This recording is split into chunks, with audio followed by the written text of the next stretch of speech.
everyone, good afternoon. You're watching the newsroom on ET Now. I'm Mubina Kapasi. Markets are in recovery mode, nursing the wounds inflicted from yesterday's big loss. We have the Nifty actually that's hovering near the day's high, 11,840, and the Sensex is clocking in a double century, 40,360. Let's tell you then, what are the big movers and shakers in our Market Fatafat segment. Okay, first up, NTPC today is among the top Nifty gainers, and this one is on account of the announcement coming in from the company with respect to a buyback. In the next board meeting, it will be mulling a buyback, so that's something that's keeping that stock active in trade. I also want to flag off a Just Dial, because in the last couple of trading sessions, we've been seeing a lot of momentum, a lot of interest come by, volume activity as well. In fact, when it comes to Just Dial, in the last 1 month itself, it has close to doubled from 376 on the 28th of September to now 672 on the 27th of October. Big, massive momentum being witnessed, in the stock price of Just Dial today as well, 5% higher. Angel Broking, I think this could be our results marker of the day. The company has reported a great set of numbers. Remember, this is the first quarter that the company has made its results public post-listing. Consolidated revenue from operations surged, almost doubled to 310 crore rupees, and the profit after tax as well was up close to 7x to 75 crores versus 19 crores in the corresponding quarter, 15% higher for Angel Broking. And of course, the other big newsmaker is Kotak Mahindra Bank. The company delivered its quarterly numbers, stable set, expansion on NIMs, improvement in asset quality in the provisioning figure. I guess the one negative could be the AUM growth. That was a bit disappointing. In fact, let's take a look at what brokerages are also saying. JP Morgan maintains an overweight with the target at 1,575 rupees, as they believe the company is getting back into growth mode. The liability build out remains exceptional. They expect to come back into lending mode. The collection rates as well have improved. The stock is, like I mentioned, buzzing in trade. 26% year-on-year rise in standalone net profit, 17% NII growth. The bank, however, did refuse to comment on the indecent buyout buzz that's making the round on the street. Listen in to a small excerpt of the management's press conference. We always believe that just because we have the capital doesn't mean that we step up our credit growth. That is the ammunition which we had built when we saw the COVID thing hitting us in April. And we were among the first companies, I think, which went out and raised capital around that time.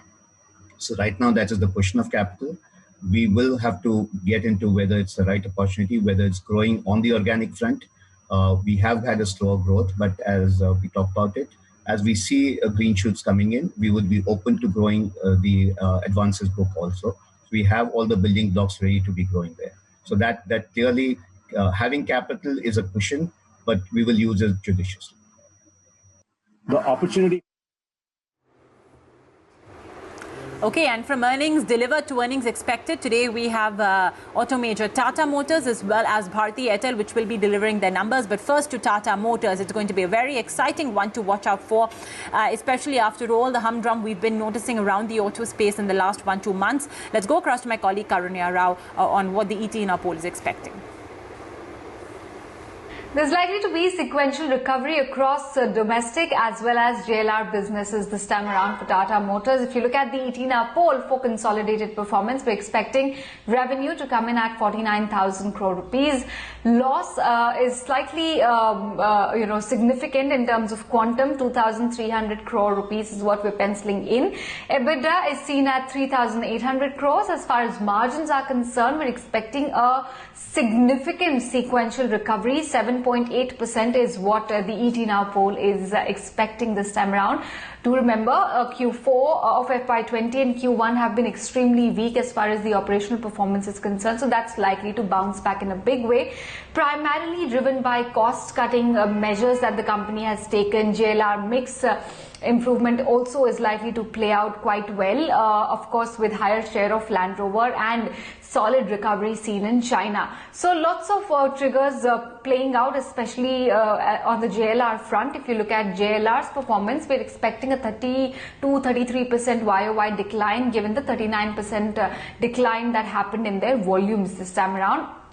Revenue is seen close to 4.3 billion pounds with adjusted margins of 6.5%, mainly driven by China and the LR mix. Margin loss to come down on stable commodity, operating leverage benefit and cost control. We also expect the higher China mix, lower Jaguar mix and cost reduction efforts to work well in driving the operating performance of the company. Lots of factors to watch out for. Demand inventory situation globally, discounting trends across key markets for JLR, recovery trends in China and rest of the world. For domestic business outlook on capex, on R&D, market share in PV segment, what is the outlook for CV segment, update on domestic business turnaround strategies, lots to watch out for as far as Tata Motors is concerned.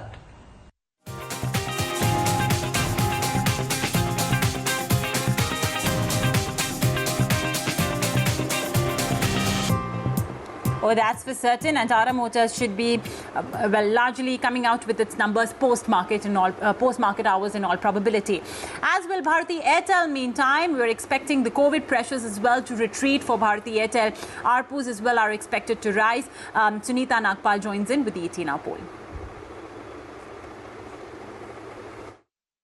We are expecting growth to continue for Bharati Airtel in second quarter. This is largely with the economy unlocking. We are expecting subscriber base to improve. As we saw when the COVID had hit, there were some subscribers who were not recharging, but we are expecting them to come back. And as a result, we are expecting subscriber base to increase by 0.6%.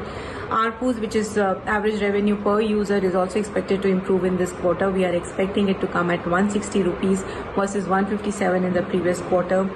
We are also expecting higher contribution from the enterprise side business as well as broadband. Margins, we are expecting margins to remain almost stable at the previous quarter levels. There will be a 3% growth in EBITDA. Bottom line is always difficult to predict in case of Bharati Airtel because there are always extraordinary items, but this time we are expecting a marginal net profit of 120 crore rupees versus a loss of 15,000 crore rupees in previous quarter. But it's the commentary that will hold how the stock moves on from here.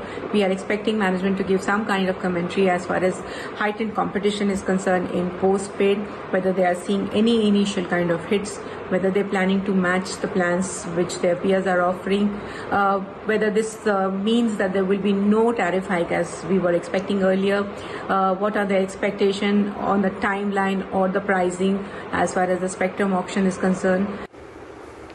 All right, Sunita, thank you so much for that.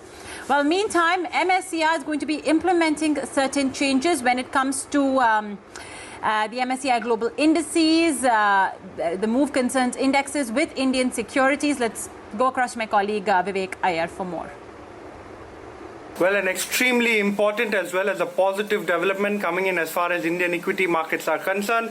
The much-awaited MSCI weightage increase appears to be on the anvil. November 30th is when MSCI has said that it will implement changes in the foreign ownership limit in the MSCI global indices containing Indian securities. Now, the foreign ownership limit change has actually come as MSCI has welcomed the recent disclosure of the FOL for Indian securities by both NSDL as well as CDSL. Surprisingly, MSCI has actually said that it would be implementing these limit changes by November 30th in one shot, while FTSE said that it would be doing it in over 4 quarters or spread over 4 quarters. The changes would be effective from 1st December 2020. Very significant and a very positive development. It basically means that a large quantum of passive money will now start flowing into Indian equities. Now you're talking about what Morgan Stanley has to say as far as the MSCI decision is concerned. So number one, they confirmed that MSCI would be implementing the new regime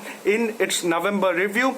They expect MSCI India to see passive inflows of close to $2.5 billion on this particular development. And very importantly, MSCI India's weight as far as the MSCI Emerging Market Index will increase to 8.7% from the current level of 8.1. So a whole host of passive funds that track the MSCI indices would now be flowing money into Indian equity market. It's a very positive development. It's been something that's been asked for by a whole host of market participants for a very long time. Okay, welcome back. You're watching the newsroom on ET Now. Times Network has always worked to keep the interest of you, our viewer, at the forefront.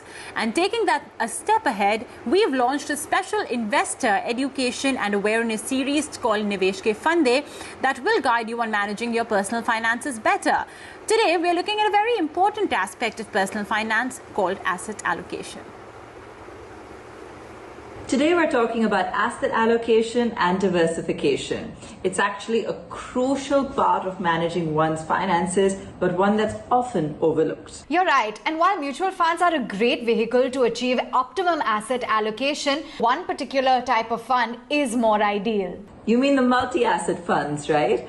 These funds are incredibly efficient for an investor to manage their assets because they allow investments into mixed assets like debt, equities, cash, gold, and so on. Yes, Abha. And the biggest plus point is the seamless asset allocation composition between the different asset classes, depending, of course, on the market situation. Yes, exactly. Most investors prefer to invest in limited asset buckets because they're either comfortable with those assets or they feel those assets are the ones that will give them best returns over a period of time. But you know, the performance of asset classes as well rotates. It rarely happens that one particular asset class consistently tops the charts every year. Exactly why ensuring diversification in your asset allocation is incredibly important. And as the age-old saying goes, don't put all your eggs in one basket.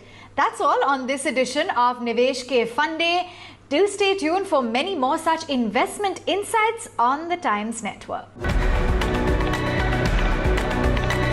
The US presidential elections has been a key market overhang, and not just this time, but even in the past. Here's a quick reckoner on how the S&P 500 has gyrated as it entered the election week in the past. My colleague Jayesh Khilnani has done some data mining to get you this perspective.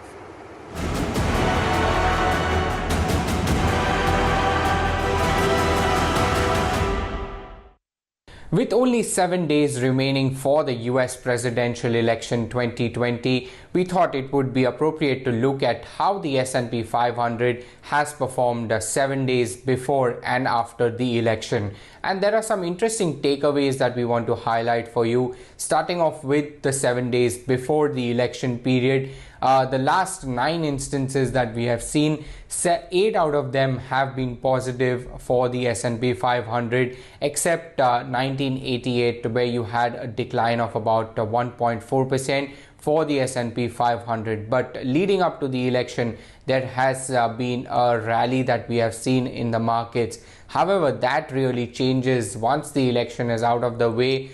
We've had some declining periods for the market. In fact, 6 out of the last 9 times we have seen the S&P 500 decline 7 days after the election is over. So buy on rumor and sell on news kind of thing actually playing out in the market as far as the S&P 500 is concerned. Also, if you have a look at some of the presidents that we've had in the past and how the S&P 500 has performed, it has been quite robust in the last couple of times as well, because during the Donald Trump era, 2006 starting in 2016, we've had almost a 60% increase in the S&P 500. Prior to that, we had Barack Obama 2012 to 2016, where the S&P 500 surged as much as 50%, and the previous tenure also it did manage to surge about 42%, which was starting in 2008. There have been a couple of instances in 2000 and 2004 that we've had negative S&P 500 return to the tune of about 20% and 11% respectively. But prior to that, the 2 terms that were served by the US President Bill Clinton, you had 70% and 100% increase for the S&P 500. Well, this definitely is the big event to watch out for, and we just have got around 7 days to go, so stay tuned to 18 Now. Thank you, Jayesh, for that. And with that, we'll call it a day on this episode of the Newsroom. Thanks for watching.